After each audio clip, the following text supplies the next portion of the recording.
കേരളത്തിൽ മയക്കുമരുന്ന് വ്യാപകമാക്കുന്നതിന്റെ പ്രധാന ഉത്തരവാദി SFI എന്ന് മുൻ പ്രതിപക്ഷ നേതാവ് രമേശ് ചെന്നിത്തല.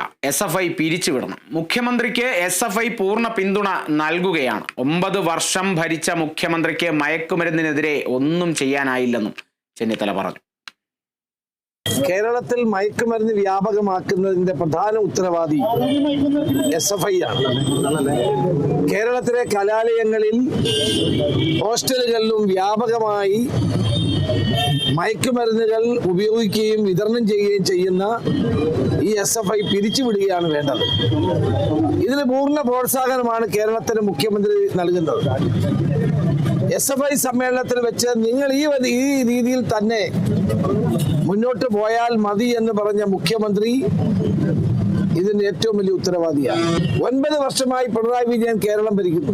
മയക്കുമരുന്ന് മാഫിയെ അമർച്ച ചെയ്യാൻ എന്തുകൊണ്ട് കഴിഞ്ഞില്ല? കൊച്ചിയിലെ പോലീസിനെ ഞാൻ അഭിനന്ദിക്കുന്നു. അവരെടുത്ത ഏറ്റവും നല്ല നടപടിയാണ്.